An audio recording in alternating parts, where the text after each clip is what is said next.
Hello and welcome to the class bunk. तो आज हम कंटिन्यू करते हैं अपना डरकाइम वाला लेक्चर जो हमने लास्ट में हमने डिस्कस करा था, हमारा सोशल फैक्ट्स। ठीक है, अब उसके आगे कंटिन्यू करते हैं। सोशल फैक्ट को एक बार रिकैप कर लेते हैं, क्या था सोशल फैक्ट। देखो, सोशल फैक्ट मैंने आपको बताया था कि ये एक एक्सटर्नल फोर्स है जो हमारे मनुष्य के इंडिविजुअल के बाहर रहता है। ठीक है, वो एक्सटर्नल होता है और वो क्या करता है, ह्यूमन के बिहेवियर को, मानव के बिहेवियर को चेंज करता है अकॉर्डिंग टू कि उसको वो जो सोशल फैक्ट है उसको फॉलो करे या उस पर फॉलो करे या उसको क्या करे कि अपने बिहेवियर में उतार ले। अब जैसे कि हमने एक एग्जांपल लिया था उस टाइम पे यूनिवर्सिटी का। ठीक है, अब उस यूनिवर्सिटी में क्या था कि उसके एक सर्टेन लॉज होते हैं, वो क्या है, हमारे एक्सटर्नल फोर्सेस हैं।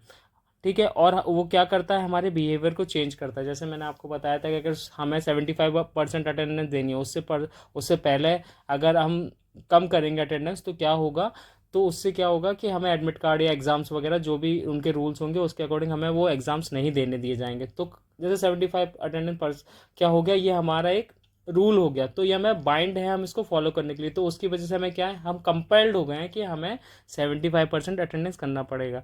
तो ये क्या हो गया, हमारे बिहेवियर में चेंज आया कि हमें वो करना ही पड़ेगा। आप रेगुलर कॉलेज जाओगे, ये नहीं कि आप कभी भी बंक कर दोगे। सो ठीक है, आगे बढ़ते हैं। अब डरकहाइम ने सुसाइड को इसी तरीके से पढ़ा। सोसाइटी में ये बोलते हैं कि सुसाइड जो है वो इंडिविजुअल एक्ट नहीं है, वो एक्ट है सोसाइटी जो हमसे करा रही है। ठीक है, अब यही इसमें लिखा है कि डरकहाइम ने इस जो सुसाइड को पढ़ा ये दिखाने के लिए कि सोशियोलॉजी की पावर को दिखाने के लिए, मतलब जो डरकहाइम ने आत्महत्या के अध्ययन सामाजिक विज्ञान की शक्ति दिखाने के लिए करा, मतलब उनकी कि भाई हाँ, हम कि सोसाइटी को भी एक साइंटिफिक तरीके से पढ़ा जा सकता है, ना कि एक साइकोलॉजिकल वे में। ठीक है, अब इन्हें आगे बताया, जो मैंने आपको अभी बताया कि ये फोकस करा कि इंडिविजुअल पे फोकस नहीं करना है, इन्हें सोसाइटी को सामाजिक तौर पे पढ़ने की कोशिश करी कि समाज में एम्फेसाइज करता है, हमें समाज जोड़ देता है कि हम सुसाइड करें। ठीक है, अब इसमें कुछ इनकी मेथोडोलॉजीज थी या पद्धति थी कि कैसे हम जो सुसाइड को, आत्महत्या को पढ़ते हैं। तो उन्होंने बहुत सारी डिफरेंट सोसाइटीज़ को कंपेयर करा। ठीक है, तो वो सोसाइटीज़ को कंपेयर करा, साथ ही साथ उसके हिस्टोरिकल पीरियड्स को देखा। ठीक है, जैसे ऐतिहासिक कालों की तुलना करी। ठीक है, फिर इसके बाद उन्होंने कुछ जो मतलब एक्सप्लेनेशंस थे या जो उन्होंने कुछ कारणों को खारिज करा, जैसे कि क्लाइमेट हो गया उसकी वजह से। ठीक है, रेस या हेरिडिटी हो गई, अल्कोहल जो ज़्यादा पी रहे हैं उसकी वजह से सुसाइड कर ले रहे हैं। ठीक है, या कि साइकोलॉजिकल एक्सप्लेनेशन हुआ तो उसकी वजह से जो सुसाइड हो रहा है वो उन्होंने खारिज करा, बट उन्हें एक साइंटिफिक स्टडी बताई जो हम आगे चल के देखेंगे कि कैसे समाज हमें कंपेल करता है, हमें जोड़ देता है कि हम सुसाइड करें। ठीक है, आगे बढ़ते हैं। अब उन्होंने 2 की फैक्टर्स दिए कि जो हम सुसाइड है वो 2 की फैक्टर की वजह से होता है। अब देखो, जो इन्हें सुसाइड को बोला ना डरकहाइम ने, उन्होंने बोला सुसाइड जो है एक सोशल फैक्ट है। अब इस सोशल फैक्ट में उन्होंने 2 चीज़ें दी कि जो हमारी फोर्सेस बनी जिसकी वजह से क्या होता है, हम सुसाइड करते हैं। जो हमारे कुछ कारक थे, वो कारक क्या हैं। पहला कारक ये है कि पहला फैक्टर क्या ये है कि इंटीग्रेशन। ठीक है, और दूसरा कारक है रेगुलेशन, मतलब नियमन, और सॉरी, नियमन इज इंटीग्रेशन, वन सेकेंड, नियमन रेगुलेशन एंड इंटीग्रेशन इज एकीकरण। तो जो इंटीग्रेशन है, अब इंटीग्रेशन को तो कैसे समझो कि इंडिविजुअल का, मेरा फॉर एग्जांपल, तो सोसाइटी में कितना ज़्यादा इंटीग्रेशन है, कितना ज़्यादा मैं सोसाइटी में मतलब इन्वॉल्व हूँ, इंडल्ज हूँ। अब सोसाइटी तो आपको पता है सबकी अलग अलग सोसाइटी होती है, तो उसमें मैं कितना ज़्यादा इन्वॉल्व हूँ। जैसे सोल्जर है तो उसकी सोसाइटी एक अलग रहेगी, एक स्टूडेंट है उसकी सोसाइटी एक अलग रहेगी, फॉर एक कॉम्पिटिटिव पर्सन है, competitive person in the sense कि एक इंडिविजुअल जो कॉम्पिटेटिव एग्जाम्स की तैयारी कर रहा है उसकी सोसाइटी अलग रहेगी। ठीक है, अब वो सोसाइटी में कितना इन्वॉल्व है और वो उस सोसाइटी से कितना रेगुलेटेड है, मतलब उसके बिहेवियर में कितना चेंज आ रहा है। तो उदाहरण के तौर पर देखते हैं कि जैसे एक सोल्जर है, तो सोल्जर क्या कर रहा है, उसकी सोसाइटी क्या होगी, आर्मी होगी और देश होगा। तो देश में वो इतना ज़्यादा इंक्लूड होगा कि देश के लिए मर मिटने की कोशिश करेगा, तो वो बहुत ज़्यादा इन्वॉल्व है उस सोसाइटी में। तो वो क्या करेगा, ठीक है, वो क्या करेगा उस चीज़ में कि भाई जैसे वॉर पे जाना है या युद्ध में जाना है, देश को बचाना है, तो वो सोसाइटी में इतना ज़्यादा इन्वॉल्व है कि वो वहाँ पे जाके अपने मतलब उसे पता है वॉर में जाएगा तो वो मर जाएगा, ठीक है, हो सकता है बच भी जाए, बट कंडीशन ये कहती है कि वो मर जाएगा मोस्ट प्रोबेबली। तो उसमें क्या होगा कि वो इतना ज़्यादा रेगुलेट हो गया कि उसे पता है वो सुसाइड करने जा रहा है, किसके लिए, तो सोसाइटी के उसने रेगुलेट करा। अब वो रेगुलेशन कैसे हुआ, रेगुलेशन ऐसे हुआ कि वो इतना ज़्यादा इंटीग्रेटेड था कि वो अपने देश के लिए कुछ भी कर जाएगा। अब रेगुलेट तो उसके बिहेवियर में चेंज आया कि भाई इसकी अपने देश के लिए तो मैं जान दे दूंगा। तो ये क्या हुआ, ये सुसाइड हुआ। तो जितना ज़्यादा इन्वॉल्वमेंट, जितना ज़्यादा इंटीग्रेशन, उतना ज़्यादा आपके बिहेवियर का रेगुलेशन। तो जैसे हमने स्टार्टिंग में देखा था, जो आपके मैंने सेकेंड लेक्चर में बताया था कि सोसाइटी में आपका सोशल इंटीग्रेशन जितना होगा, सामाजिक सामाजिक इंटीग्रेशन जितना होगा, वैसे ही आपका जो मानव का मोरल बिहेवियर में परिवर्तन होगा और उसी के अकॉर्डिंग आप एक्ट करते हो, ठीक है।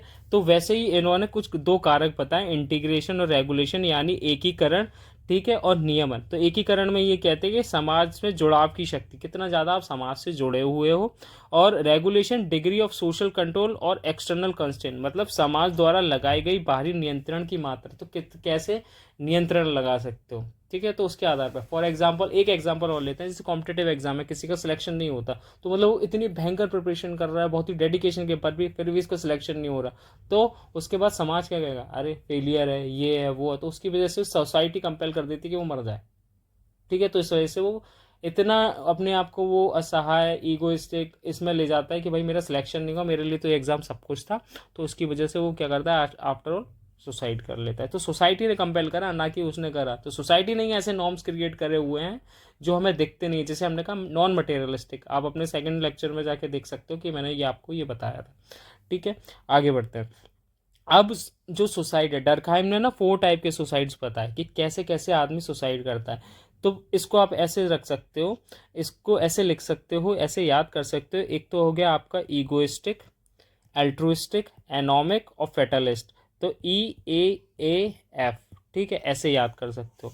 अब जैसे कि एगोइस्टिक, एल्ट्रुइस्टिक, एनोमिक और फेटलिस्ट, ये हिंदी में हो गया। अब देखो इसको एक एक करके हम समझते हैं। तो जो ईगोइस्टिक होता है, ईगोइस्टिक में आपका लो इंटीग्रेशन होगा, मतलब उसमें क्या होगा, कम एकीकरण होगा। तो उसमें क्या होगा, व्यक्ति समाज से कट जाता है, अकेलापन, निराशा, अविवाहित या कम, ये इसका एग्जाम्पल हो गया, अविवाहित या कम धार्मिक लोगों से में अधिक होता है ईगोइस्टिक। मतलब जैसे कि मान लो कि अनमैरिड पर्सन है, वो सोसाइटी से कम ज़्यादा इंटीग्रेशन रहेगा, अकेला रहेगा, तो उसे असहाय महसूस होगा, यार मैं अकेला हूँ, ये वो जीवन में मेरा कुछ नहीं हो रहा, तो वो क्या कर रहा है, वो भी सुसाइड कर लेगा।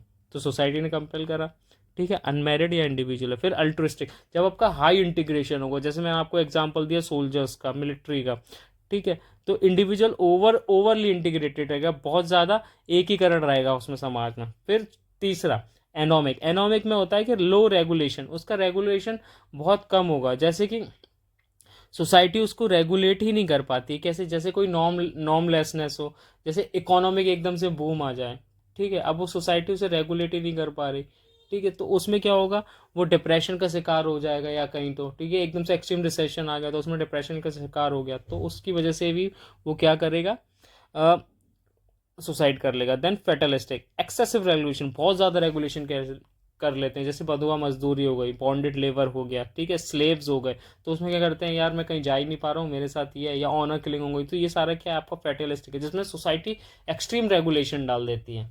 तो आपको 4 टाइप के रेगुलेशन समझ में आए, और वो 4 यही रेगुलेशंस है कि आपका ईगोइस्टिक हो गया, जिसमें आपका लो इंटीग्रेशन रहेगा, ठीक है, और एल्ट्रुइस्टिक में आपका हाई इंटीग्रेशन रहेगा, बहुत ज़्यादा आप सोसाइटी से एकीकरण में रहोगे।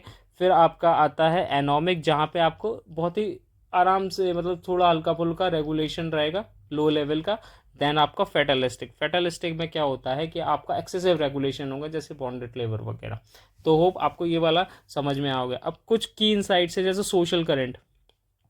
तो अल्ट्रुइस्टिक का एग्जांपल और देखो, जैसे आप क्रिकेट खेलते हो, ठीक है, या आप क्रिकेट देखने गए हो, तो स्टेडियम में देखो आप, इंडिया पाकिस्तान का मैच हो रहा है, तो एकदम से एक सोशल करंट सब रहता है, ठीक है, मुख्य विचार आते हैं, सामाजिक धाराएं होती हैं, तो उसमें क्या होता है, एकदम से इंडिया इंडिया चल जाते हैं। तो उस कॉन्टेक्स्ट में भी आप ये जान सकते हो कि एकदम से आपको सोशल करंट सब रहता है। जैसे ठीक है, ये influence by individual society decision even in private individual act society expert a powerful influence, मतलब व्यक्तिगत निजी कार्यों में भी सामाजिक प्रभाव महत्वपूर्ण है। Society rates are generous. तो सोशल करंट का मैंने कहा था इन चारों चीज़ों में आपको देखने को मिल जाएगा। ठीक है, तो वहाँ पे आप अल्ट्रुइस्टिक देखोगे किसमें, जब आप क्रिकेट खेलने गए हो, सॉरी क्रिकेट देखने गए हो, इंडिया पाकिस्तान का है। ठीक है, तो एकदम से क्या होता है कि आदमी लड़ वड़ जाता है एकदम से। ठीक है, जैसे आप देखो इंडिया पाकिस्तान कई बार दो आपसे इंडिविजुअल में बहस हो जाएगी, तो वो क्या हो रहा है, वो एकदम से एक्सेसिव इंटीग्रेशन हो रहा है आपका सोसाइटी में। ठीक है, फिर यही है चीज़ आपकी कि integration protect against egoistic society, regulation prevent anomic and fatalistic society, मतलब एकीकरण इगोइस्टिक आत्महत्या से बचाता है। ठीक है, नियमित नियमन या एनोमिस्टिक या इंटीग्रेशन वाला, सॉरी रेगुलेशन वाला आत्महत्या को रोकता है। मतलब इसमें ये बताएं कि मतलब जो अपोजिट्स हैं ना, जैसे जो ये दोनों हैं, ये इंटीग्रेशन में सोसाइटी से आपको क्या करेंगे, बचाएंगे, और ये वाले दोनों होंगे ये आपके रेगुलेशन से बचाएंगे। तो क्योंकि इसमें इंटीग्रेशन का हिसाब है और इसमें रेगुलेशन का हिसाब है, तो आपको यहाँ तक क्लियर होगा। देन आगे बढ़ते हैं। तो बेसिकली ये एग्ज़ाम में यूजीसी नेट वाले में पूछ लेता है कि कौन सा ईगोइस्टिक है, या एग्जाम्पल दे देगा आपको, या फिर ऐसे पूछ लेगा कि ईगोइज्म में लो इंटीग्रेशन होता है या हाई रेगुलेशन होता है, या एकीकरण ज़्यादा होता है या नियमन ज़्यादा होता है। तो ऐसे करके क्वेश्चन पूछ लेगा, ये आपको चार पता होने चाहिए। बेसिकली बहुत सिंपल है, आप इसको बस एक बार उनकी जो ये सोच रहे हैं बस उसको आप सोच लो कि एक्चुअल में है क्या, तो आपको और ज़्यादा क्लियर हो जाएगा। मैंने आपको बहुत सारे एग्जांपल बता दिए थे, जैसे ईगोइस्टिक में देख लो कि प्रोटेस्टेंट एक रिलीजन होता था। ठीक है, तो उसमें क्या होता था कि due to weak communal integration, तो उसमें देखने मिला कि सुसाइड रेट ज़्यादा हो रहा है। अल्ट्रुइस्टिक में जैसे बहुत ज़्यादा मिलिट्री और कल्ट्स में आपको देखने को मिलेगा, किसमें सैनिक या कोई संप्रदाय है तो उसमें आपको क्या अल्ट्रुइस्टिक सुसाइड बहुत ज़्यादा इन्वॉल्वमेंट है, तो आपको सुसाइड देखने मिलेगा। एनोमिक सुसाइड देखने को मिलेगा कि एकदम से जो आर्थिक बदलाव आ रहे हैं, ठीक है, तो उसमें आत्महत्या का सेशन आपको देखने को मिलेगा। देन फेटलिस्ट में आप देखोगे कि एकदम बहुत ज़्यादा ऑप्रेसिव कंट्रोल कर दिया, बॉन्डेड लेबर हो गए, तो वहाँ पे भी लोग आत्महत्या करते हैं। तो ये एग्जाम्पल से इसको आप याद रख सकते हो। आगे बढ़ते हैं। अब दरखाइम ने सुसाइड रेट्स और सोशल रिफॉर्म से कुछ बात करी, आत्महत्या दर और सामाजिक सुधार के लिए बताया कि भाई कैसे कैसे कर सकते हो। तो उनने कुछ अप्रोच बताई। आत्महत्या रोकने का दृष्टिकोण ये है कि सुसाइड एक इंडिविजुअल नहीं है, जो समाज कराता है। अगर समाज में आप कुछ चीज़ें रेगुलेशंस कुछ नॉर्म्स को नॉर्मल कर दो, तो उससे क्या होगा, समाज में आत्महत्या की दर क्या होगी, कम हो जाएगी। बट ऐसा नहीं हुआ, वो उन्हें डायरेक्टली इंडिविजुअल को नहीं, but society is largely ineffective, मतलब इसलिए सीधे किसी व्यक्ति को आत्महत्या ना करने के लिए समझाना असफल प्रयोग है। मतलब आप डायरेक्टली इंडिविजुअल को नहीं बोल सकते कि भाई कि आप सुसाइड मत करो, ये समाज ही तो है वो हमें कंपेल कर रहा है, हमें बाध्य कर रहा है कि आप सुसाइड करो, क्योंकि उनके नॉर्म्स ही ऐसे बना रखे हैं, उसकी वजह से हमारा ह्यूमन जो बिहेवियर है वो चेंज हो रहा है और हम एक एक्सट्रीम कदम उठा लेते हैं। आगे बढ़ते हैं। Then suicide should be prevented, suicide should be prevented, of course वो भी यही चाह रहे हैं कि प्रिवेंट करा जा सकता है, बट उसमें कुछ सर्टेन चेंजेस होने चाहिए। जो इन्होंने चार चीज़ें बताई थी, जैसे उन्होंने बोला कुछ आत्महत्याएं समाज के सामान्य है, क्योंकि समाज के लिए नियत सकारात्मकता धारा का हिस्सा है। तो सुसाइड कुछ जेन्युइन भी हैं, बट उसके जैसे कुछ एग्जांपल उन्होंने बताया कि एकोनॉमिक सुसाइड हो गया तो इकोनॉमिक डिसरप्शन हो गया, किसी की वेल्थ ही चली गई एकदम से तो वो सुसाइड कर लेता है। ठीक है, इगोइस्टिक एक्सेसिव इंडिविजुअल, तो कुछ सुसाइड तो समाज में रहेंगे, बट हम मैक्सिमम उसको जो है हम क्या कर सकते हैं, कम कर सकते हैं। ठीक है, फिर जैसे कि समाज की प्रगति व्यक्तित्व और त्याग की भावना के बिना ये सकारात्मकता सामाजिक गुण विकसित नहीं हो सकता। मतलब विदाउट एनी, मतलब ये जो स्पिरिट है ना सेक्रीफाइस की, ये इसको ऐसे ट्रेड्स हैं कि जैसे सोशल प्रोग्रेस हो गया, इंडिविजुअल का हो गया, एंड द जो सेक्रीफाइस का है वो आपको वो एग्जिस्ट करेगा ही करेगा, बट सोसाइटी को ऐसा करना है कि जो रेगुलेशंस हैं और इंटीग्रेशंस हैं, इस तरह की धारणाओं को आपको थोड़ा नॉर्मलाइज करना पड़ेगा, थोड़ा कम करना पड़ेगा। ठीक है, आगे बढ़ते हैं। फिर abnormal increase in modern society, तो मॉडर्न सोसाइटी में आपको देखने मिलेगा कि जो एबनॉर्मल तरीके से सुसाइड्स देखने मिल रहे हैं, जैसे कि Durkheim argued modern society egoistic anomic society have risen. मतलब कौन कौन से हैं, एक तो आपका जो आपका इंटीग्रेशन है, लो इंटीग्रेशन एनोमिक में, और लो रेगुलेशन, इसमें आपको क्या है, क्या देखने मिलेगा, सुसाइड रेट ज़्यादा मिलेंगे। अब देखो लो रेगुलेशन एनोमिक में कैसे कि भाई कोई रेगुलेशन ही नहीं है। एक था आपका फेटलिस्टिक जिसमें एक्सेसिव रेगुलेशन हो रहा था, बॉन्डेड लेबर हो गई, ठीक है, तो उसमें एक्सेसिव रेगुलेशन हो रहा था। बट अगर मैं इसकी बात करूँ ईगोइस्टिक, अब आज के टाइम में इतना ज़्यादा रेगुलेशन नहीं है, ठीक है, तो उसकी वजह से भी सुसाइड हो रहा है। फिर ईगोइस्टिक में क्या हो गया, लोग इंडिविजुअल ज़्यादा हो गए, अकेलापन में ज़्यादा रह रहे हैं, अकेले ज़्यादा रह रहे हैं, इंडिविजुअल में एक्सेसिव हो गया। पहले कलेक्टिव रहते थे, कलेक्टिव कॉन्शियसनेस होती थी, सामाजिक, ठीक है, समाज में एक साथ लोग जुड़ के रहते थे। बट आज के टाइम में ये चीज़ बहुत कम हो गई, तो इंडिविजुअल लोग में हो गए, तो उसमें क्या होता है, लोग ज़्यादा सोचते हैं, विचार करते हैं, and they take extreme steps like suicide, ठीक है, तो ये इन्होंने बोला। अब उसके रीजंस भी उन्होंने बताया कि आइसोलेशन रेदर देन इंडिपेंडेंस, मतलब ये इन्होंने कहा आधुनिक श्रम विभाजन में विभाजन और अलगाव बढ़ा है। मतलब अलगाव क्या हो गया, आइसोलेशन और इंटरडिपेंडेंसी बहुत ज़्यादा, इंटरडिपेंडेंसी बहुत ज़्यादा कम हो गई है। क्या हुआ है, आइसोलेशन ज़्यादा बढ़ गया है। जैसे इंटरडिपेंडेंसी में मैंने आपको बताया था कि जो मैं, आप याद रखो कार वाला एग्जांपल, जिसमें टायर्स और उस जो असेंबल करता है कार्स को, उन दोनों में इंटरडिपेंडेंसी थी। बट अब आज के टाइम में आइसोलेशन ज़्यादा हो गया कि एक बंदा अपना काम करे जा रहा है, बस वो डेली उसी में विधा हुआ है, बस वही कर रहा है। फॉर एग्जांपल टायर्स ही बना रहा है, सुबह से शाम 9 से 5 ड्यूटी हो गई, तो इंटरडिपेंडेंसी कम हुई है, अपने काम से ही वो एनोमी हो गया है, ठीक है, अपने काम से अलग थलग हो गया, बस वो कोई क्रिएटिविटी नहीं है। तो ये भी एक कॉन्सेप्ट आता है कि तो इंटरडिपेंडेंसी कम हो गई, सब अपना अपना अपना अपना अपना देख रहे हैं, उसकी वजह से क्या हो गया, लोग आइसोलेशन में जाओ और ऐसा एक्सट्रीम स्टेप ले रहे हैं। Second, social integration and regulation are too low leading to higher rate of the suicide, मतलब सामाजिक एकीकरण और नियमन कम हो गया है। जैसे यहाँ पे हमने देखा था कि इंटीग्रेशन बहुत ज़्यादा और रेगुलेशन बहुत ज़्यादा लो हो गया है, वही इन्होंने यहाँ बताया कि जो सोशल इंटीग्रेशन और रेगुलेशन बहुत ज़्यादा लो हो गए हैं, इसकी वजह से सुसाइड रेट भी बढ़ गया है। फिर फेलियर ऑफ ट्रेडिशनल इंस्टीट्यूशंस, जो हमारे पुरानी परंपरागत संस्थाएं थी वो भी विफल हो गई हैं। जैसे मॉडर्न स्टेट में to distance to influence individual consistency, व्यक्ति के जीवन में पर्याप्त निरंतर प्रभाव नहीं डाल सकता, ठीक है, आधुनिक राज्य। जैसे चर्च की बात करी उस टाइम, फैमिली की बात करी, family also affect by the some modern condition that increase suicide rates, तो कुछ ना कुछ फैमिली भी है जो इस चीज़ में प्रेशर करती है कि आप सुसाइड कर लो। जैसे कि फॉर एग्जांपल लव मैरिज, किसी की लव मैरिज में नहीं मानते हैं, तो क्या करता है आदमी, एक एक्सट्रीम स्टेप ले लेता है, ठीक है मैं उससे शादी नहीं करूँगा, मर जाती हूँ मैं या भाग जाऊँगी। तो ये क्या हो गया, ये एक फैमिली भी कंपेल कर रही है आपको सुसाइड करने के लिए।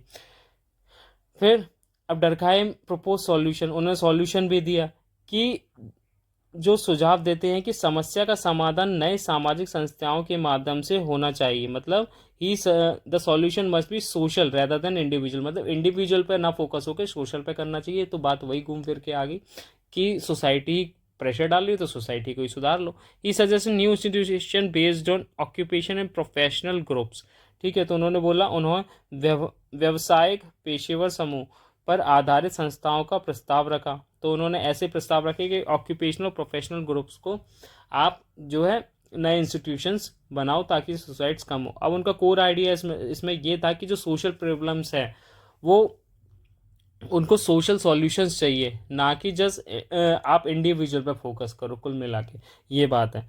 तो ये हमारा सुसाइड का लेक्चर था। अब देखो मैं आपको इस पर क्विक रिवीजन दे देता हूँ कि सुसाइड आखिर है क्या। तो सुसाइड में, आत्महत्या में, डरकहाइम ने बोला कि ये एक हमारा सोशल फैक्ट है। अब इस सोशल फैक्ट में दो चीज़ें बोली कि इनको कैसे देख सकते हैं। एक तो होता है इंटीग्रेशन, जिसको इन्होंने बोला क्या, एकीकरण, और दूसरा रेगुलेशन, नियमन, ठीक है। जितना ज़्यादा इन, या तो ये बहुत ज़्यादा लो होगा या हाई होगा, या ये लो होगा या बहुत ज़्यादा हाई होगा। तो अगर लो लो होंगे तो ये क्या कहलाएगा, अगर एक्सेसिव आपका इंटीग्रेशन लो होगा तो ये ईगोइस्टिक होगा, और अगर एक्सेसिव लो होगा तो ये होगा आपका, क्या कहते हैं इसे, एक्सेसिव लो में अगर आप देखो तो इसमें ये हो जाएगा कि एनोमिंग हो गया ये। अगर हाई होगा तो इसमें अल्ट्रुइस्टिक हो गया, और इसमें हो गया फेटलिस्ट हो गया। तो इसमें आपको देखने को मिलेगा कि जितना ज़्यादा इंटीग्रेशन या जितना ज़्यादा नियमन रेगुलेशन, तो उससे क्या होगा, सुसाइड रेट्स करेंगे। अब उन्होंने सुझाव दिया कि भाई आप इंडिविजुअल पे ना फोकस करके आप सोसाइटी पे फोकस करो। तो आप क्या कर सकते हो, आप जो है सुसाइड्स को जो है डिक्रीज कर सकते हो, कम कर सकते हो। ऑल ओवर बस इतना ही है। ठीक है, अब बस आपको ये चीज़ें एक बार ऐसे ही जब आप खाली बैठे हो तो एक बार इसको रिकॉल कर लो, एक्टिव रिकॉल करो, सोचो अच्छा सुसाइड में डरखाइम ने ये सोचा था, अच्छा ये हुआ था, ये हुआ था। तो इससे क्या होगा, आपके कॉन्सेप्ट में और ज़्यादा क्लैरिटी है। तो जो आप जहाँ बोलोगे तो एक बार इस लेक्चर को दोबारा देख लो, या फिर आप उस बुक को पढ़ लो। ऑल दो मैंने इसके शॉर्ट्स भी डाले हैं, तो आप एक बार उसको पढ़ लो कि तो आपको समझ में आ जाएगा अच्छा सुसाइड इधर। तो जब कभी भी आप ना एग्जाम दोगे या एमसीक्यू सॉल्व करोगे तो आपको क्लिक हो जाएगा अच्छा सुसाइड में तो ये तो है यार, एज सिंपल एज दैट, बस तो आपको कवर हो जाएगा। अब आगे बढ़ते हैं, हमारा नेक्स्ट लेक्चर है elementary form of religious life, early and late Durkheim. तो अर्ली एंड लेट डरकाइम में क्या मतलब हो गया कि पुराना जो डरकाइम था और नया जो डरकाइम था, दोनों में ड्रास्टिक चेंज है। कैसे, अब इसमें बहुत बड़ी हेल्प करी टेलकॉट पासर्ट ने, ठीक है, जिनको हम क्या कर, जिन्होंने बहुत ही ज़्यादा इनको एम्फेसाइज करा, इनकी स्टडीज़ में बोला कि एक बहुत इनकी वजह से थ्योरेटिकल शिफ्ट आया कि जो पहले वाले डरकहाइम थे, जैसे उन्होंने सुसाइड पढ़ा तो वो उन्होंने कैसे पढ़ा, उन्होंने पॉजिटिविस्ट अपनाया, मतलब साइंटिफिक अप्रोच लगाई, नेचुरल साइंस लगाया सोसाइटी में सुसाइड को पढ़ने के लिए। बट जो लेटर डरकहाइम थे उन्होंने ये बोला कि जो एलिमेंट्री फॉर्म का यूज़ करा, मतलब कैसा फॉर्म का, बाद में डरकहाइम ने आदर्शवादी का यूज़ करा। उसमें क्या बोला उन्होंने, वो काफ़ी आदर्शवादी मतलब आइडियलिस्टिक थे, जिन्होंने फोकस करा कि जो कलेक्टिव सोसाइटी है, जो पूरी सोसाइटी है वो कैसे एक आइडिया को शेप करती है समाज में। और पहले वाले क्या था, सिर्फ उन्होंने एक सोशल फैक्ट उठाया और उसको नेचुरल साइंस के माध्यम से पढ़ा या साइंटिफिक मेथड से पढ़ा और उसको जस्टिफाई कर दी कि ये सोशल फैक्ट है जो कि सोसाइटी कंपेल कर रही है किसी इंडिविजुअल को वो चीज़ करने के लिए, किसी एक आदमी को करने के लिए। बट यहाँ पे उन्होंने को क्या कि एक समाज पूरा जो है कैसे एक आइडिया को जन्म देता है, कैसे एक आइडिया को शेप करता है हमारी सोसाइटी में। तो बस इसमें ये बताया। तो डरकहाइम की ये दो चीज़ें थी जो पहले चेंज आई। तो पहला वाला कौन सा था, सिर्फ आपने नेचुरल साइंस उठाया, आपने इम्प्लीमेंट करा किसी एक सोशल फैक्ट को जो आपने बताया और उसको जस्टिफाई कर दिया। बट यहाँ पे आता है कि एक पूरा समाज, जो पूरी हमारी सोसाइटी है, वो कैसे एक आइडिया को शेप करती है। ठीक है, तो ये चीज़ थी। अब इनकी बहुत ही बेहतरीन किताब थी the elementary form of religious life. अब आपको पता है इनके जो पिताजी थे वो काफ़ी रिलीजियस थे, जूइश कम्युनिटी के थे, वो फिलॉसफी भी बताते थे, वो बताते थे कि जूस में ये होना चाहिए। बट इन्होंने रिलीजन को खारिज करा, बट आगे आके यही रिलीजन को पढ़ते हैं। ठीक है, अब जैसे इन्होंने कंटिन्यूटी इन डरकाइम थॉट्स, कुछ तो कंटिन्यूटी थी, जैसे कि डरकाइम हमेशा मानते थे कि सामाजिक बल प्राकृतिक बल से के समान है। मतलब सोशल फोर्स जो हैं, जो हमारी सोशल फोर्स है, सोशल फोर्स आपको पता है, कमेंट सेक्शन में बताना, मैं आपको कई बार बता चुका हूँ सोशल फोर्सेस क्या हैं। ठीक है, लाइक नेचुरल फोर्सेस वो सेम ही होती हैं, सोशल फोर्स या नेचुरल फोर्स वो एक ही होती हैं। और उन्होंने बोला जो कलेक्टिव आइडियाज़ है ना वो shape social practices and social practices influence collective ideas. मतलब उन्होंने माना कि सामूहिक विचार सामाजिक प्रथाओं को आकार देते हैं और ये प्रार्थनाएं सामूहिक विचार को प्रभाव करती। मतलब ऐसे समझो कि एक सोसाइटी की, जैसे फॉर एग्जांपल, पहले इसको समझो फिर मैं एग्जांपल देता हूँ, कि जो हमारे कलेक्टिव आइडियाज़ हैं ना, जो हमारे सोसाइटी ने जो कलेक्टिव आइडियाज़ बना रखे हैं वो हमारी सोशल प्रैक्टिसेस को करते हैं, मतलब वो हमारी जो सामाजिक प्रथाओं को बनाते हैं। देन जो हमारी सोशल प्रैक्टिसेस हैं वो क्या करती हैं, वो हमारे कलेक्टिव आइडियाज़ को इन्फ्लुएंस करती हैं। और सिंपल अब एग्जांपल से बताता हूँ, देखो फॉर एग्जांपल रिलीजियस प्रैक्टिस कोई भी ले लो, कि मानो क्या कौन सा एग्जाम्पल लें, हाँ, तो शिव जी पे जल चढ़ाना चाहिए। ठीक है, अब ऐसा तो इससे भी अच्छा छठ पूजा में क्या होता है कि अभी से बिहार में होता था, तो बिहार में छठ पूजा की अलग अलग मान्यताएं। अब वो जो मान्यता हैं वो छठ पूजा में क्या होगा कि अब ये अलग अलग जगह पे अलग अलग शहरों में होने लगे। तो उसका एक ये बना कि ये अलग अलग कल्चर का ट्रांसफॉर्म हो रहा है। पहले सिर्फ बिहार में ही ज़्यादा सेलिब्रेट होता था, बट बिहार के लोग अलग जगह गए तो वहाँ पे क्या हुआ, वहाँ के और लोग इन्फ्लुएंस हो तो उनने भी इसको महत्वता दी, तो कल्चर का ट्रांसफॉर्मेशन होने लगा। अब वो आया कैसे, कलेक्टिव आइडिया कैसे बना। ठीक है, वो कलेक्टिव आइडिया बनता है लोगों की सोच से। ठीक है, लोगों ने सोचा कि XYZ चीज़ जो है उस प्रथा में ये है और इससे हमें बेनिफिट मिलेगा, तो वही हमारी प्रैक्टिस में आ गई। ठीक है, उस जगह पे अब वो प्रैक्टिस में आई तो उसने एक कलेक्टिव आइडिया शो कर दिया कि हाँ भाई ये चीज़ हमें करनी चाहिए। अब जैसे ये चीज़ करोगे तो क्या हो गया, वो चीज़ आगे प्रोपोगेट हुई, आगे फैली और वो सोसाइटी का एक कलेक्टिव आइडिया बन गया। तो मतलब एक छोटी सी सोसाइटी से वो इन्फ्लुएंस हुई और उसने सोशल प्रैक्टिस में डाल दिया। ठीक है, और उस प्रैक्टिस को, उसमें क्या हुआ, उस प्रैक्टिस को वो ऐसा बना, वो कलेक्टिव आइडिया बन गया। जैसे एक मान लो कि एक एग्जांपल है वो सिंपल सा, कि बिल्ली रास्ता काट गई। अब बहुत लोग इसको नहीं मानते, कुछ लोगों को हुआ। ठीक है, एक नॉर्मल कलेक्टिव आइडिया बन गया, भाई जब भी बिल्ली रास्ता काटेगी तो कुछ गलत होगा। ठीक है, बट बहुत से लोग इसको क्या करते हैं, फिर आगे एक प्रैक्टिस बन गई कि अब गाड़ी रोक देते हैं, भाई गाड़ी, बिल्ली का रास्ता काटी, कोई और निकल जाए फिर मैं निकलूंगा। तो बिल्ली ने रास्ता काट दिया, वो प्रैक्टिस बन गई कि भाई आप रुक जाओगे वहाँ। अब जब आप रुक जाओगे, अब कोई और निकल गया, देन आप निकलोगे। तो ये क्या हो गया, एक प्रैक्टिस डेवलप हो गई। अब ये प्रैक्टिस जो है, इस सोशल प्रैक्टिस को ये आगे प्रपोर्ट हुआ, एक कलेक्टिव आइडिया बन गया। अब पूरा समाज इसी को फॉलो करता है कि भाई बिल्ली रास्ता काटेगी तो कुछ गलत होगा। ठीक है, तो ये एक सोशल प्रैक्टिस का एग्जाम्पल हो गया। आपको समझ में आया, बस यही इन्होंने बताया। फिर उन्होंने बोला सुसाइड के बाद धर्म प्रमुख हो गया, लेकिन यह आदर्शवादी नहीं था, क्योंकि धार्मिक विश्वास, अनुष्ठान और ठोस सामाजिक प्रथाओं पर आ रहते थे। After suicide religion become central point, मतलब डरकहाइम की स्टडी के बाद सुसाइड के बाद एक रिलीजन था जो एक सेंट्रल पॉइंट बन गया। बट उन्होंने बोला कि ये एक आइडियलिज्म नहीं है, ये एक रिलीजियस बिलीफ है जिसमें रिचुअल और कॉन्सेंट्रेटेड सोशल प्रैक्टिसेस होती हैं, जिसमें आप सोशल प्रैक्टिस कर देते हो। आइडियलिज्म की बात नहीं है, मतलब एक ये आदर्शवाद की बात नहीं है। फिर आगे बढ़ते हैं। फिर उन्होंने बोला कि इंडिविजुअल एंड सोसाइटी पे थोड़ा इन्होंने एम्फेसाइज करा, भाई इंडिविजुअल और सोसाइटी की हम कई बार बात कर चुके हैं कि इन्होंने इंडिविजुअल पे ना फोकस करके समाज पे ही फोकस करा है। और ऐसे ही इसी आधार पर ये रिलीजन को भी पढ़ते हैं कि वो कैसे एक सेंट्रल आइडिया जनरेट करता है, वो प्रैक्टिस में आता है, वो हमारे पूरे किसमें प्रैक्टिस में आने लगता है आगे प्रपोज करके, और वही एक हमारा सेंट्रल आइडिया है, एक मेन थीम बन जाता है, एक सामूहिक विचार बन जाता है। ठीक है, किसमें, सामाजिक प्रथाओं का। फिर आगे बढ़ते हैं। फिर उन्होंने बोला थ्योरी ऑफ रिचुअल एंड एवरेंस। एवरेंस होता है कि कलेक्टिव गैदरिंग में आप आते हो, कुछ प्रैक्टिसेस करते हो। जैसे पहले टोटम वाला हिसाब था, तो क्या होता था, जो प्रिमिटिव वाली सोसाइटीज में जो हमारे पुराने लोग होते थे ट्राइब्स में, तो एक जगह आते थे, एक किसी पेड़ को कुछ मान लिया सेक्रेड, ठीक है, वहाँ पे आते थे, सोशल गैदरिंग करते थे। तो वो क्या हो गई, कलेक्टिव गैदरिंग हो गई, उसकी वजह से कोई प्रैक्टिस हुआ। वो जैसे जैसे ट्रांजिशन होने लगा आगे आगे जनरेशन्स में, तो वो एक कलेक्टिव एक हमारी प्रैक्टिस बन गई। अब वहाँ पे पूरे लोग जाने लगे, ठीक है, आगे उनकी पीढ़ियां भी जाने लगी, आगे जनरेशन्स भी जाने लगे, तो वो एक कलेक्टिव प्रैक्टिस बन गई और कुछ कुछ रिचुअल्स वहाँ पे वो करने लगे। तो यही है theory of rituals and effervescence, मतलब अनुष्ठान और उत्फूर्ति का सिद्धांत यही है। तो Durkheim propose the rituals and collective gathering generated collective energy linking social fact to human consciousness. This idea is connected to his work of moral education. मतलब उन्होंने ये प्रस्तावित किया कि जो अनुष्ठान और सामूहिक सभाएं हैं,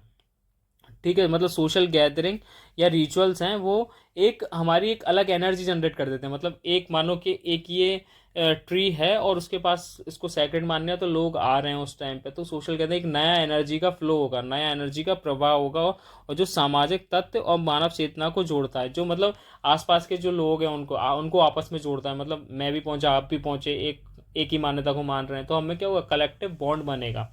ठीक है, कलेक्टिव एक मानव चेतना अलग ही डेवलप होगी। तो ऐसे है, उनकी नैतिक शिक्षा पर कार्य भी संबंधित है। This idea connect two is work of moral education. अब ये जो आइडिया है उनकी मोरल एजुकेशन में, मतलब इसमें बिहेवियल चेंज आ रहा है सोसाइटी की वजह से, क्योंकि एक नई एनर्जी का प्रवाह हो रहा है। आगे बढ़ते हैं। Theory of religion the sacred and profane. Sacred क्या होता है, सैक्रेड होता है पवित्र, और प्रोफेन होता है हमारा अपवित्र, जिसको हम नॉर्मल मुंडेन या नॉर्मल उसमें यूज करते हैं। जो सैक्रेड नहीं होता उससे अलग, वो हो गया प्रोफेन। ठीक है, अब इसको हिंदी में बोलते हैं कि धर्म का, कहाँ गया, हाँ, पवित्र और अलौकिक। ठीक है, तो ये चीज़ हम इसमें देखेंगे। तो डरकाइम सबसे महत्वपूर्ण इसमें जो इम्पोर्टेंट थे। अब इसमें इन्होंने दो चीज़ों को पढ़ा सैक्रेड एंड प्रोफेट में। एक तो पहला तो सोशियोलॉजी ऑफ रिलीजन, धर्म का समाजशास्त्र, और थ्योरी ऑफ ओरिजिन। इनने दो चीज़ों पे इस पे एम्फेसाइज करा, ज्ञान का सिद्धांत। अब देखो, Durkheim most important and original work था the elementary form of religion. ये बहुत ही इंपॉर्टेंट बुक है, इसका नाम आप याद रखना।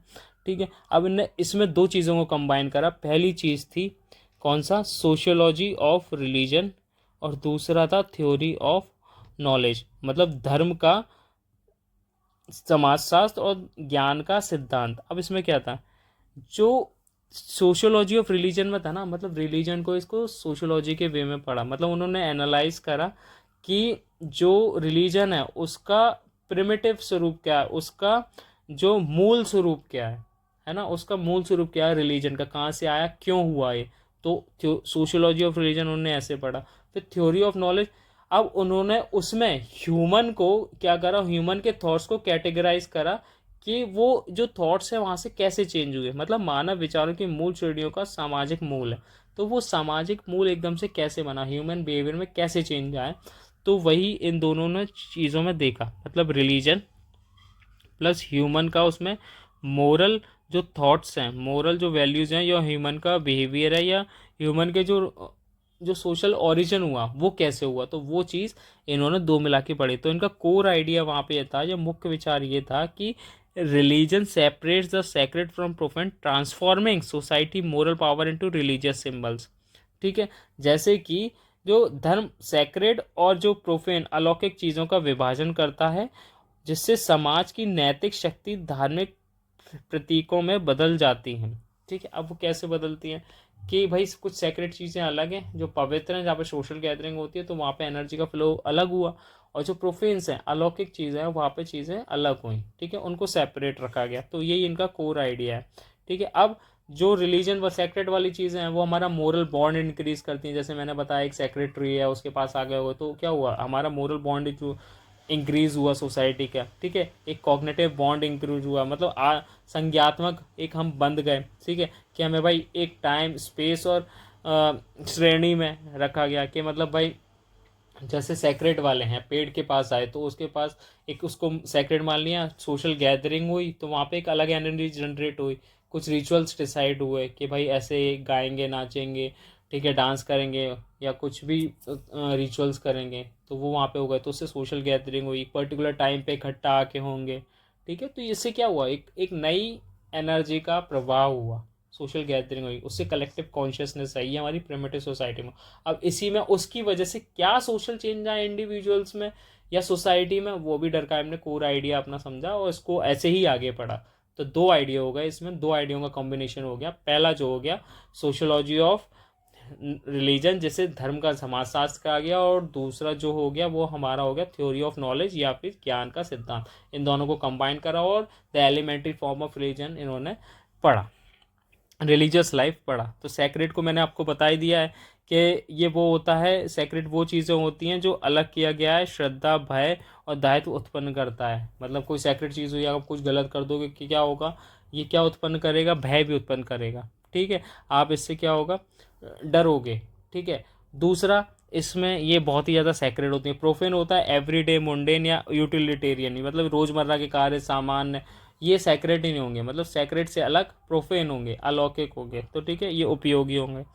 अब इसमें कुछ रिचुअल्स चालू हुए, जैसे अनुष्ठान वगैरह करना, रिलीजियस कंसेंसस बनना, ठीक है, रिचुअल्स करना, तो ये इसमें और पार्ट थे। फिर उन्होंने बोला religion symbolically embodies society spell not supernatural force. मतलब इन्होंने बोला कि जो रिलीजन है ना वो सुपरनेचुरल फोर्स नहीं है, वो ये है कि भाई एक धर्म का समाज प्रतीकात्मक रूप है, किसी अलौकिक शक्ति का नहीं, एक समाज का प्रतीकात्मक रूप है। मतलब लोग इकट्ठे हो रहे हैं, एक सर्टेन एनर्जी जनरेट हो रही है, भाई कोई सुपर नेचुरल पावर नहीं है, ये आपकी ही एनर्जी है जो उसमें क्या कर रही है, एक सिंबॉलिक रिप्रेजेंटेशन दे रही है। ठीक है, कैसी सिंबॉलिक के कॉम्बिनेशन हो गया, कॉम्बिनेशन इन द सेंस कि आपकी विचार का, आपकी एक अलग ही एनर्जी फ्लो हो रही है, तो सोशल कॉन्शियसनेस आ गई। ठीक है, ये समझ आया। फिर गॉड सोसाइटी ट्रांसफिगर्ड, मतलब इसका ईश्वर समाज का प्रतीकात्मक रूपांतरण है। मतलब जो सोसाइटी है ना वही ईश्वर उसका रूपांतरण है, उसका उसका एक प्रतिबिंब में दिखाई देने वाली चीज़ है कि भाई ये जो है क्या है, उसका ट्रांसफिगर्ड है, मतलब वो आपको वैसा दिख रहा है ही, एक्चुअल में है ये सोसाइटी ने ही ईश्वर को बनाया, ना कि ईश्वर ने सोसाइटी को बनाया, ऐसा डरकाइम का मानना है। तो जो जो गॉड है, गॉड को जो है किसने बनाया, सोसाइटी ने, ना कि गॉड ने सोसाइटी को बनाया। ठीक है, ऐसा है, तो सोसाइटी ने गॉड को बनाया, ना कि गॉड ने सोसाइटी को। तो ये डरकाइम ऐसे कहते थे। आगे देखते हैं। फिर इनका कुछ बिलीव्स है, रिचुअल्स है, वो सारी चीज़ें मैंने आपको बता दी हैं। जब एक जगह आओगे, प्रोफेन सेक्रेट वाली चीज़ों की सर्टेन बिलीव डेवलप होगा, कुछ रिचुअल्स आप करोगे, ठीक है। चर्च हो गया जो आपका एक यूनिफाइड मॉरलिटी। चर्च क्या हुआ कि बेसिकली लोग इकट्ठा हुए एक साइड, एक जगह पे, और एक एक मोरल कम्युनिटी बन गई, एक सर्टेन उसकी। अब सोसाइटी तो अलग अलग होगी, हो सकता है यहाँ पे पेड़ को एक चीज़ पवित्र मान रहा हूँ, सैक्रेड मान रहा हूँ, कहीं और पे किसी चीज़ को पवित्र मानेंगे, तो वहाँ पे सोशल गैदरिंग होगी, तो सबकी सोसाइटी अलग हो गई, एक मोरल कम्युनिटी होगी, तो उसी को उन्होंने चर्च बोला। अब ये एक इंपॉर्टेंट डेफिनेशन है जो उन्होंने रिलीजन को बताई। रिलीजन के लिए बोली किसने? डरकहाइम ने। तो ये आप पढ़ लेना।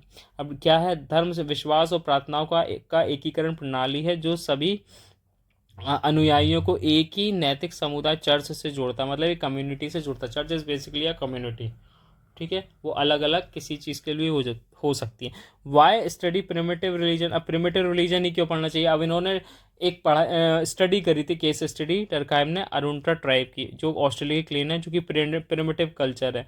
अब उसमें क्या हुआ, इन्होंने less ideological complexes making the essence of religion easier to see, intellectual and moral conformity, simplify analysis of social structure. तो उसमें सोशल स्ट्रक्चर भी देखने मिला। अब इन्होंने उनकी पढ़ाई करी, ठीक है, किसकी? अरुंटा ट्राइब की, जो ऑस्ट्रेलिया में थी। अब उसका कारण क्या था? उसका कारण ये था कि जो प्राचीन धर्म था कम जटिल था, जिसके धर्म का सार आसानी से देखा जा सकता था, कि वहाँ पे बहुत ज़्यादा कॉम्प्लेक्स नहीं था, तो उसको ईजी से आप समझ सकते थे। बौद्धिक और नैतिक समानता सामाजिक संरचना में विश्लेषण का आसानी बनाती है। तो उन्होंने ये चीज़ भी निकाली कि भाई इंटेलेक्चुअल और मोरल कन्फॉर्मिटी थी, जो सेक्रेट वाले लोग थे, जो कम्युनिटी वाले लोग थे, जो चर्च वाले लोग थे, जो गैदरिंग करते थे, या फिर जो एक ट्राइब्स में जो उनके कल्चर था, तो उसमें उन्होंने देखा कि एक ईजिली आप अंडरस्टैंड कर सकते हो। और उनका इंटेलेक्चुअल और मोरल कम्युनिटी जो थी, ठीक है, वो कैसी थी? बहुत ही सिंपल थी। और वहाँ पे एक सोशल स्ट्रक्चर था, मतलब प्रॉपर, जो जैसे अभी होता है ना, हम पुजारी होते हैं, फिर उसके नीचे गण होंगे, फिर ऐसे ऐसे करके, तो एक प्रॉपर एक स्ट्रक्चर था। ओके। फिर प्रिमिटिव रिलीजन इनका वाज कलेक्टिव कॉन्शियसनेस, मतलब जो हमारा पुराना जो कल तक प्राचीन धर्म था, उसमें समग्र सामूहिक चेतना का एक दिखता था। जैसे कि मैं बता रहा हूँ सेक्रेट वाली चीज़ें, तो वहाँ पे क्या होगा, वहाँ पे आपको एक कलेक्टिव कॉन्शियसनेस दिखेगी, सब एक साथ मिलके एक कलेक्टिव कॉन्शियसनेस दिखाते थे। बट आज की सोसाइटी में, मॉडर्न सोसाइटी में इंडिविजुअलिज्म ज़्यादा है, ठीक है, आधुनिक समाज। फिर बस वही चीज़ें हैं, सेम ही रिपीट हो रहा है। फिर टोटलिज्म अकॉर्डिंग टू डरकाइम।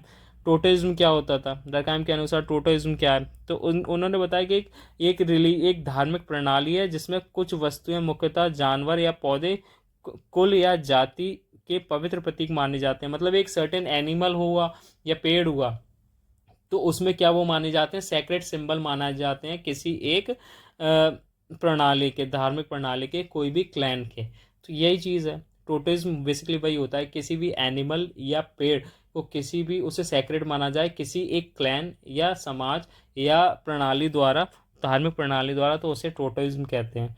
डरखाइम ने वही स्टडी करा अरुंटा ट्राइब में, considering totem the simplest and most primitive form of religion link to simple form of social gathering the clan. तो बस यही बात है कि जो मैंने अभी आपको बताया कि डरखाइम ने जो अरुंटा अरुंटा ट्राइब को पढ़ा ऑस्ट्रेलिया में, तो उनकी एक टोटेम था। टोटेम बेसिकली मैंने बताया एनिमल होगा या ट्री होगी। तो अब ये सेक्रेट थी, ठीक है। अब ये सेक्रेट होगी तो यहाँ पे क्या होगा, मानो एक ट्री है, फॉर एग्जांपल ले लेते हैं। अब इसके पास लोग सोशल गैदरिंग करेंगे, ठीक है। सोशल गैदरिंग जैसे ही करी तो वहाँ पे क्या होगी, कलेक्टिव कॉन्शियसनेस डेवलप होगी इन लोगों के बीच में कि हाँ भाई ये तो पवित्र है। तो पवित्र चीज़ से क्या होगा, थोड़ा सा आपको भय होगा, डर भी लगेगा, ठीक है, वो सैक्रेड होगी, ठीक है। तो आप कलेक्टिव कॉन्शियस करोगे तो इनके बीच में एक एनर्जी फ्लो होगी। अब वो एनर्जी कैसी? एक भाव की, कलेक्टिव कॉन्शियसनेस की, ठीक है। तो कुछ रिचुअल्स भी डेवलप होंगे, कर्मकांड भी डेवलप होंगे। फिर ये time to time, time space, ठीक है, ये एक जगह पे आते रहेंगे बार बार, तो एक ये प्रथा सी बन जाएगी। तो ठीक है, तो इसी की वजह से इन्होंने बोला कि जो, तो इसको क्या, ये भगवान मानने लगे, गॉड मानने लगे। हालांकि इसमें कोई पावर नहीं थी, इनकी वजह से इनको गॉड मानने लगे। तो इन्होंने यही कहा कि जो गॉड है ना, वो सोसाइटी ने बनाया है, ना कि गॉड ने सोसाइटी को बनाया है। तो इसी वजह से इन्होंने बोला elementary form of religious life के बारे में। तो ये चीज़ बस इतनी सी बात थी जो इन्होंने हमें इतना डिस्क्रिप्टिव में देखने को मिलता है। मैं इसका एक, मतलब पूरे इनकी जो फिलॉसफी है ना, उसको एक बहुत ही शॉर्ट में, रैपिड वे में हम रिविजन नहीं करेंगे आखिर में, बस इसको आप पहले समझ लो अच्छे से, ठीक है। Totem as a symbol of society, हाँ बात सही है, ये एक सिंबल ऑफ एक इनकी सोसाइटी है, इनकी ये एक सोसाइटी है किसकी, कलेक्टिव कॉन्शियसनेस की। अब इसकी वजह से ये जो है, ये हमारा जो पार्ट है, तो इसमें क्या है, जो हमारे ये सेक्रेट चीज़ है, इनको क्या माना, एक रिलीजियस, एक टोटेम, एक को एक सोसाइटी का सिंबल मान लिया। किन लोगों की सिंबल, इन लोगों का सिंबल। इतना समझ में आया? ठीक है, आगे बढ़ते हैं, यही यहाँ पे लिखा हुआ है। फिर क्या है, फंक्शंस और टोटम, टोटम के फंक्शन क्या है। तो अभी हमने देखा टोटम के फंक्शन क्या है। टोटम के फंक्शन है कि भाई ये एक तो सिंबल हो गया सोसाइटी का, ये प्लांट होगा या एनिमल होगा या क्लैन होगा। तो टोटम एक का प्रतीक है, जानवर या पौधा होगा, कुल सदस्य होंगे, ठीक है। अब ये इंटरकनेक्टेड आइडियाज़ प्रोवाइड करता है और रिप्रेजेंट करता है, representation of the world for the society, मतलब उनके लिए यही पूरा सारा संसार है, यही उनकी दुनिया है, किसकी, उस समाज की। तो समझ में आया? आगे बढ़ते हैं। फिर कॉग्निटिव इम्प्लीकेशंस, मतलब संज्ञानात्मक प्रभाव क्या पड़ा। तो ability to classify nature and think in logical categories originate from the religion और सोशल एक्सपेरिमेंट। तो भाई वही है, प्राकृतिक वस्तुओं को वर्गीकरण करना, तार्किक सोच विकसित करने की क्षमता धार्मिक और सामाजिक अनुभव से आती है। तो इतना समझ में आया। तो बस वही है कि जो गैदरिंग हो रही है ना सेक्रेट चीज़ क्या, उसकी वजह से ही बहुत सारे ट्रांजिशंस ह्यूमन बिहेवियर में चेंज आ रहे हैं। तो मतलब यही था कि जितना आपका इंटीग्रेशन उस चीज़ में, उसकी वजह से आपके मोरल बिहेवियर में कुछ चेंज आएगा, उस बिहेवियर से सर्टेन एक्शंस होंगे, कुछ रेगुलर रिचुअल्स डेवलप होंगे, ठीक है। कलेक्टिव कॉन्शियसनेस आएगी प्रिमिटिव सोसाइटी में, ठीक है। वो आगे जनरेशन टू जनरेशन ट्रांसफ़र होगा, वही प्रैक्टिस में आ जाएगा, और फिर जो सेक्रेट चीज़ है वो हमारी गॉड बन जाएगी, ठीक है। और उस वो आगे ऐसा ही कंटिन्यू रहेगा। तो एक और ये हमारा एक आइडिया बन जाएगा। बस ये चीज़ एक चेन है जो फ्लो हो रही है, और यही डरकाइम ने बोला है, एज सिंपल एज दैट। आगे बढ़ते हैं। तो उनका की आइडिया था, society the source of religion and knowledge, मतलब सोसाइटी ने रिलीजन को बनाया और उसकी नॉलेज को बनाया, ना कि रिलीजन ने सोसाइटी को बनाया या गॉड ने सोसाइटी को बनाया, ठीक है। यही चीज़ यहाँ बोल रहे हैं। तो रिलीजियस सिंबल मैंने आपको बता ही दिया, वो टोटम हो गया जो कि हमारा सेक्रेट था, ठीक है, जो कि हमारा पवित्र चीज़ थी। Material expense social forces and mental category rooted and social organization. तो मतलब यही बात हो गई कि सामाजिक बलों और भौतिक अभिव्यक्ति है क्या, टोटम सामाजिक बलों और भौतिक अभिव्यक्ति, और हमारी मानसिक श्रेणियां सामाजिक संगठन में जड़ित हैं, मतलब वो रूटेड है हमारी सोशल ऑर्गेनाइजेशन। सोशल ऑर्गेनाइजेशन कौन सी, जो हमारे लोग थे, ठीक है, सोशल ऑर्गेनाइजेशन, ठीक है, रिलीजन वाली, जो पेड़ को हम पवित्र मान रहे थे। तो इतना आपको क्लियर आया, समझ में आया। बुक याद रखना, छोटा सा कॉन्सेप्ट याद रखना, आपको सारी चीज़ें क्लियर हो जाएंगी। अब सोशियोलॉजी ऑफ नॉलेज मैंने आपको बता दिया था स्टार्टिंग में। सोशियोलॉजी ऑफ नॉलेज में क्या है, सोशियोलॉजी ऑफ नॉलेज में है कि जो हमारा डरकाइम थे वो पहले हमारा ये सोच रहे थे कि सुसाइड को एक सोशल फैक्ट डिक्लेयर करो, और उस डिक्लेयर को नेचुरल साइंस या साइंटिफिक मेथड से पढ़ लो और उसको जस्टिफाई कर दो। बट जो बाद के हमारे जो मॉडर्न वाले डरकाइम आए, उन्होंने क्या करा, एक कलेक्टिव आइडिया को देखा। कलेक्टिव आइडिया वो कैसे एक सोसाइटी में प्रैक्टिस बन जाती है, वो कलेक्टिव आइडिया क्या करता है, सोसाइटी में बिहेवियर चेंज लेके आता है, एक कलेक्टिव आइडिया फिर बन जाता है किसी कलेक्टिव आइडिया को उठा के। समझ में आया? बस यही है। वांटेड टू शो सोशियोलॉजी अच्छा डीप फिलोसफिकल क्वेश्चन, के deep philosophical question, psychological questions के भी सोशियोलॉजी आंसर दे सकता है इन अ साइंटिफिक मैनर। आगे पढ़ते हैं। फिलॉसफी मोड ऑफ नॉलेज, फिर एम्पिरिकलिज्म या आप अप्रोप्रिएशन, ठीक है, मतलब अनुभववाद, मतलब आप अनुभववाद मतलब बेसिक एम्पिरिकलिज्म हो गया कि आप लॉजिकल रेशनल थॉट से सोच रहे हो, साइंटिफिक में सोच रहे हो, ये नहीं कि आप साइकोलॉजिकल आंसर्स किसी भी चीज़ का दे रहे हो। यही चीज़ें हैं आप हैं, ठीक है। आप पढ़ लेना एक बार इसको। अप्रोप्रिएशन में कुछ श्रेणियाँ जनजात होती हैं। समस्या यह नहीं समझता कि यह श्रेणियाँ क्या हैं, कैसे पीढ़ी दर पीढ़ी हस्तांतरित होती हैं। मतलब इसमें ये हो गया कि जो कोई भी explanation, no explanation of why this category exist और how they transit across generation. मतलब फिलोसफिकल में ये हो गया कि भाई क्यों आई, क्यों आगे जनजातियों में ट्रांसफ़र हुई, क्यों चीज़ें ये डेवलप हुई, रिलीजन आया तो क्यों आया, किस लिए, तो उसमें वो चीज़ डेवलप नहीं हुई, वो साइंटिफिक नहीं बताया, बस जस्टिफाई कर दिया ऐसे ही रेशनल मतलब नॉर्मल वे में। उसमें एम्पेरिकल कोई थॉट उत्पन्न ही नहीं हुआ, कोई साइंटिफिक वे नहीं हुआ, कोई लॉजिक डेवलप ही नहीं हुआ, कोई उसमें आपने निकाल के डाटा निकाल के या एम्पेरिकल वे में और साइंटिफिक मेथड वे में या नेचुरल वे में, नेचुरल साइंस वे में आपने उसको जस्टिफाई नहीं करा साइकोलॉजिकल में, बस उसका एक थ्योरी बना दी। ठीक है, तो वो चीज़ इन्होंने यहाँ बताई है फिलोसॉफिकल मोड्स ऑफ नॉलेज में। तो उसने डिफ्रेंशिएट करा है और डरकाइम इसको फॉलो भी नहीं करते थे। डरकाइम में आपको पता ही है बेसिकली साइंटिफिक मेथडोलॉजी या नेचुरल साइंस में बिलीव करते थे, उसी से ही चीज़ों को पढ़ते थे। फिर डरकाइम सोशियोलॉजी ऑफ नॉलेज। अब ये डरकाइम की सोशियोलॉजी ऑफ नॉलेज आपको पता ही, not purely experimental, not purely innate. ठीक है ना, मानव ज्ञान केवल अनुभव या जनजाति श्रेणियों का उत्पाद नहीं है। ठीक है, उन्होंने कॉन्सेप्ट कलेक्टिव रिप्रेजेंटेशन की बात करी, सामाजिक प्रतिनिधित्व रिप्रेजेंटेशन की बात करी। अनलाइक मार्क्स ने भी, अब मार्क्स को तो हम आखिरी में देखेंगे, बट देख लो यहाँ पे कि मार्क्स हमेशा क्या करते थे, इनके विपरीत थे। उन्होंने केवल भ्रामक आइडियोलॉजी के बारे में कहा है। ठीक है, किसने, डरखाइम ने। तुम unlike Marx whose sociology knowledge focus on ideology as false knowledge, Durkheim approach true knowledge through social forces के थ्रू ट्रू नॉलेज होता है, मतलब सच्चे ज्ञान को सामाजिक शक्ति के माध्यम से समझाया है।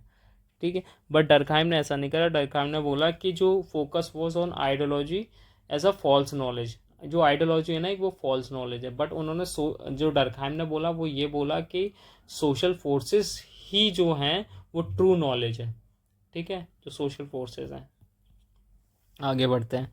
फिर कलेक्टिव एजुवरेंस मैंने आपको बताई था स्टार्टिंग में, सामूहिक उत्स्फूर्ति। ठीक है, अब ये सामूहिक उत्स्फूर्ति क्या होती है, सामूहिक सॉरी 1 सेकेंड, हाँ, सामूहिक उत्स्फूर्ति होती है कलेक्टिव इवरेंस। इसमें क्या होता है कि सोशल करंट से डेवलप होता है। मैं इसका एग्जांपल से देता हूँ आपको कि जैसे रेनेसां सुना होगा, एक सोसाइटी में एक थॉट प्रोसेस डेवलप हुआ और वो एकदम से बहुत ज़्यादा बढ़ गया, तो उसकी वजह से क्या हुआ, सोसाइटी में ड्रास्टिक चेंज आ गया।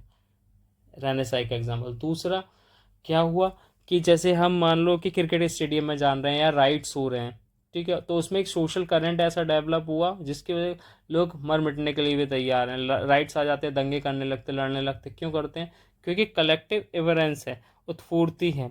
तो इसमें इसे ऐसे डिफाइन करेंगे कि movement when group achieve a heightened level of collective excitement or exaltation leading to creation or change of moral and cognitive categories।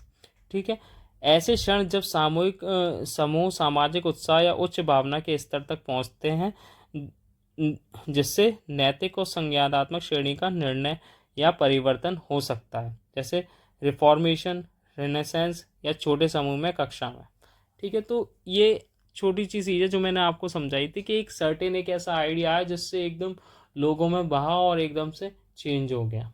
जैसे अभी रिसेंट में आया था कि पहले एलजीबीटी को कुछ राइट्स नहीं मिल रहे थे, तो ये क्या था, एक पूरे लोग सड़कों पे आ गए एलजीबीटी प्लस को देने के लिए। तो उसमें क्या हुआ, एक सामाजिक आइडिया डेवलप हुआ और कुछ सर्टेन और गवर्नमेंट में इतना प्रेशर बना कि उन्होंने उनके लिए एक सर्टेन लॉज निकाल दिए।